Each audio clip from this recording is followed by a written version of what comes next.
পূরণ করো ওগো দয়াময়, তোমার কথা বলতে গিয়ে না পাই যদি ভয়, আমার একটা স্বপ্ন পূরণ করো ওগো দয়াময়, তোমার কথা বলতে গিয়ে মরণ যেন হয়। আমি অটল যেন থাকতে পারি আল কোরআনের পাশে, ধৈর্য নিয়ে ডাকতে পারি দিন কায়েমের পথে।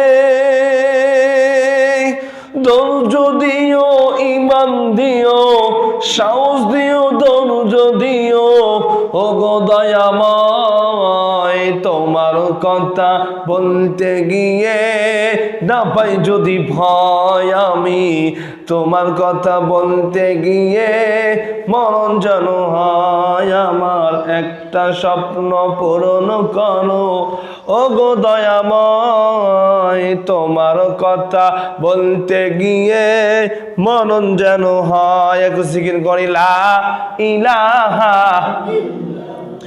জোরে লা ইলাহা ইল্লাল্লাহ, লা ইলাহা লা ইলাহা। আল্লাহু আকবার জিকির, এটা কার জিকির? এই জিকির কার? জোরে বলেন না কার? এই জিকির আল্লাহ। আল্লাহর নাম নিতে আপনাদের কি খুব কষ্ট হয়? বলেন, জোরে কথা বলেন না কেন? এই জন্য জিকির করি লা ইলাহা ইল্লাল্লাহ, লা ইলাহা লা ইলাহা ইল্লাল্লাহ, লা ইলাহা ইল্লাল্লাহু মুহাম্মাদুর রাসূলুল্লাহ সাল্লাল্লাহু আলাইহি ওয়াসাল্লাম।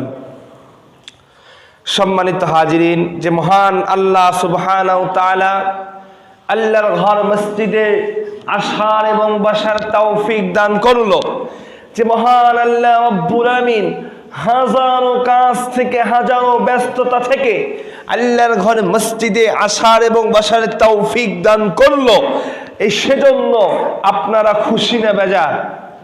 জোরে বলেন না, খুশি না বেজার? আচ্ছা বলেন, যিনি জবান দিল তেনার গুণগান করা দরকার আছে না নাই?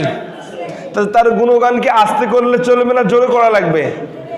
সেজন্য আল্লাহ পাক সুবহানাহু ওয়া তাআলা আল্লাহর ঘর মসজিদে আসার এবং বসার তৌফিক দান করলো। সেজন্য সে মহান আল্লাহ তাআলার দরবারে লাখ কোটি শুকর আদায় করছি, আলহামদুলিল্লাহ।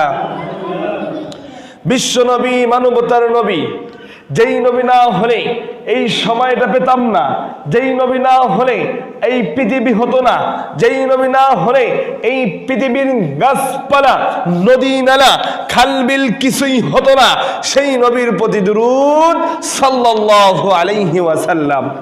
সম্মানিত হাজিরিন, যতজনেই আছেন এখানে, কয়েকজনে আছেন, আলোচনা যে মসজিদ লোড করে শুনবে সেটা কিন্তু না। সবাইকে যে হেদায়েত, আমার আলোচনার উদ্দেশ্য সবাইকে না, আমি একজনকে হেদায়েত করব। আর একজন যদি হেদায়েত পায় কিয়ামতের ময়দানে, তার ওসিলায় তো আমিও জান্নাতে যেতে পারি। কথা বলেন ঠিক না বেঠিক? সেজন্য আমার সাথে সাথে জবাব দিবেন, আমার সাথে সাথে যেখানে সুবহানাল্লাহ বলার